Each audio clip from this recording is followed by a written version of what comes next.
안녕하십니까. 하정화 목사입니다. 먼저 주님의 평안을 구합니다. 코로나19 바이러스 사태로 인해서 고통당하는 모든 형제자매들, 특히 대구 경북 지역의 지체들에게 하나님의 평화와 치유를 기도합니다. 이번 사순절 기간 동안에 여러분과 같이 사순절을 좀 깊이 나누기 위하여서 준비를 하였습니다. 먼저 사순절 묵상을 나누기 전에 지금 우리가 만난 이 코로나19 사태에 대한 얘기를 좀 먼저 하겠습니다. 요즘 일부 목사님들의 발언이 좀 걱정스러울 때가 있습니다. 재앙은 하나님의 심판이다 이렇게 말하면서 혐오의 대상을 정하고 움직이는 것, 재앙에는 하나님의 뜻이 분명히 있습니다. 하지만 약간의 문제적 시각이 존재하는 것 같습니다. 가장 큰 시각의 문제점은 이 재앙의 이 잘못된 상황들 자체를 우리의 죄라고 말하지 않고 너희들의 죄다 이렇게 책임을 다른 사람들에게 전가하고 있는 것은 굉장히 위험한 접근이라고 생각합니다. 성경은 그렇게 말씀하고 있지 않거든요. 사실 예레미야 시대에 이스라엘의 멸망을 바라보면서 그 당시에 수없이 많은 선지자들이 선포했던 메시지가 바로 그런 메시지였습니다. 예레미야만 우리가 회개해야 된다. 우리의 회개에 대한 얘기를 했었죠. 오늘 우리가 취해야 될 중요한 태도가 아닌가 생각합니다. 역사적인 몇 가지 좀 상황들을 좀 살펴보고 싶은데, 로드니 스타크가 쓴 기독교의 발흥이라는 책이 있습니다. 근데 그 책에는 굉장히 재미난 사실들을 기록하고 있는데, 오순절 성령의 역사 때 120명 정도의 예루살렘 공동체가 엄청나게 폭발적으로 성장합니다. 잘 아시는 것처럼 313년 콘스탄티누스 황제에 의해서 기독교가 로마의 공식적 종교로 공인될 때까지 박해받고 핍박받던 교회가 어떻게 그렇게 엄청난 부흥이 왔을까? 무려 한 10% 정도가 이 콘스탄티누스 황제 때 기독교 인구였습니다. 한 500만 명에서 750만 명 정도. 그런데 이 로드니 스타크가 중요한 점들을 몇 가지 찾아서 썼는데, 그게 뭐냐 하면 그것에 여러 가지 요인들이 있어요. 그렇게 소위 기독교가 갑자기 부흥하게 되고 로마가 기독교를 받아들일 수밖에 없는 이유에 대해서 한 여러 가지로 설명했는데, 그 중에 한 가지 흥미로운 것을 여러분과 소개하고 싶습니다. 지금 우리가 만난 코로나 바이러스 사태와 좀 유사한데, 초대교회 당시인 100년대, 그러니까 1차는 165년에 로마 16대 황제인 마르쿠스 아우렐리우스 안토니우스 황제 때 벌어지는데, 일종의 천년도 같은 역병이 돕니다. 그때 엄청나게 많은 인원이 죽습니다. 이게 굉장히 중요하죠. 한 15년간 지속되는데 500만 명 정도가 죽었습니다. 그래서 이걸 안토니우스 역병이라고 부릅니다. 100년도 채 지나지 않아서 두 번째 역병이 발생하는데, 이때도 한창 창궐할 때는 로마에서만 5천 명이 죽었고, 알렉산드리아의 인구의 3분의 2가 사망할 정도로 강력했다고 그럽니다. 그러니까 이 같은 상황에 대해서 소위 종교 세계가, 그때는 기독교가 박해받던 시절이었습니다. 종교 세계가 뭔가를 대답해야 했는데, 이교 세계에서는 뭐라고 대답을 했느냐 하면 하나님 신의 진노라고 대답을 한 거죠. 신의 진노. 그 신의 진노라고 대답하니까 그럼 진노의 대상이 누구냐? 누구 때문인가? 그러다 보니까 유대교, 기독교, 가난하고 병든 자, 어린 나이와 여성들, 사회적 빈곤층들을 저주하기 시작했어요. 그거 외에는 어떤 것으로도 이교도나 또 이교도의 제사장들이나 혹은 그 시대의 철학자들이 설명을 전혀 못했어요. 그 순간 이교 세상의 진실이 드러난 거죠. 동시에 그때 매우 중요한 한 세력이 등장하는데, 그게 바로 기독교였습니다. 기독교는 다른 가치를 드러냈어요.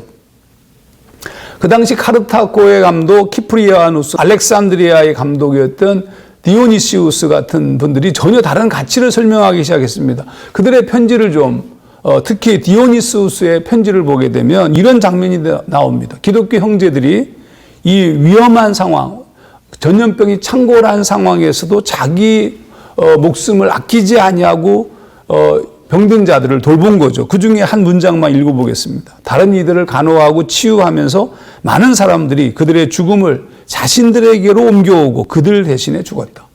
그런데 반면에 이교도들은 정반대로 행동한 겁니다. 다른 가치의 삶을 교회와 크리스찬들이 보였어요. 이것 때문에 이교도들 중에서도 병에서 노임받는 사람들이 발생하기 시작했습니다. 그게 매우 중요한 초대교회의 부흥의 자연적 부흥의 현상으로 나타난 겁니다.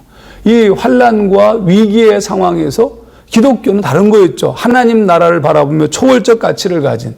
그래서 로드니 스타크가 이걸 뭐라고 쓰냐 하면 미덕 자체에 대한 보상 이렇게 표현했습니다. 하나님께서 이 땅의 교회의 부흥이나 역사를 살펴보게 되면 그와 같은 현상들이 있었던 거예요.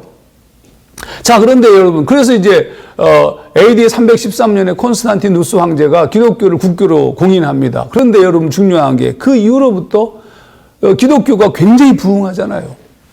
그러면서 로마의 중심적 종교가 되었습니다. 그리고 시간이 한참 흐른 11세기를 맞이했습니다. 이미 기독교의 교만은 극치에 이르게 되었는데 11세기 말부터 13세기 말까지 소위 성지 예루살렘을 이슬람으로부터 탈환하는 명분으로 전쟁이 시작되는데 그게 여러분 잘 아시는 십자군 전쟁입니다. 8, 9차까지 전쟁이 벌어지는데 사실은 종교적 이유가 있었지만 더 큰 이유가 또 있었는데 그들의 부와 명성 때문이었습니다. 여러분 그 전쟁으로 인해서 동로마 제국은 멸망의 길로 들어서게 되고 모든 것이 정리되었던 1346년 흑해 북쪽에 위치한 제노바의 무역기지 카파에서 흑사병이 발생합니다. 이 흑사병은 불과 4년도 지나지 않아서 유럽 전체로 퍼져나갔고 유라시아의 7,500만 명 이상이 목숨을 낳습니다. 엄청난 역사였습니다. 그런데 여러분 중요한 게 있어요. 이 엄청난 흑사병이 창궐할 때 교회가 내놓은 대답이 뭐였느냐. 그건 하나님의 진노로 인한 벌이었다. 이거예요. 여러분 그런데 더 중요한 것은 뭐냐면 그럼 누구의 벌이냐? 누구에 대한 심판이냐? 누구에 대한 진노냐? 거기에 이교도와 유대교인들에게 집중되었습니다. 유대인, 동성애자, 또 등등의 세력들을 마녀로 몰아서 흑사병의 원흉으로 몰아서 마녀 사냥이 시작된 겁니다. 여러분 이건 뭐냐면 앞에서 발생했던 초대교회에 로마에서 발생했던 그 역병에 대한 이교도가 취했던 방법이에요. 교회는 초대교회로 돌아가서 그때 보였던 그 아름다웠던 희생과 헌신의 정신을 보였어야 되는데 그걸 놓쳤어요. 오늘 여러분과 같이 지금 만난 우리의 이 코로나 사태를 바라보면서 우리가 생각해야 될 부분이 뭘까? 당연히 우리가 먼저 회개해야 됩니다.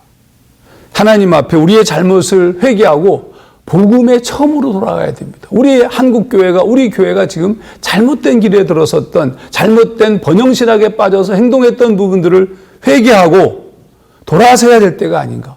알렉산드리아의 감독 디오니시우스, 3분의 2의 인구가 죽은 그 알렉산드리아의 감독이었던 디오니시우스가 이렇게 말을 했습니다. 이는 고난의 때가 전혀 아니라 상상할 수 없는 기쁨의 때일지도 모른다.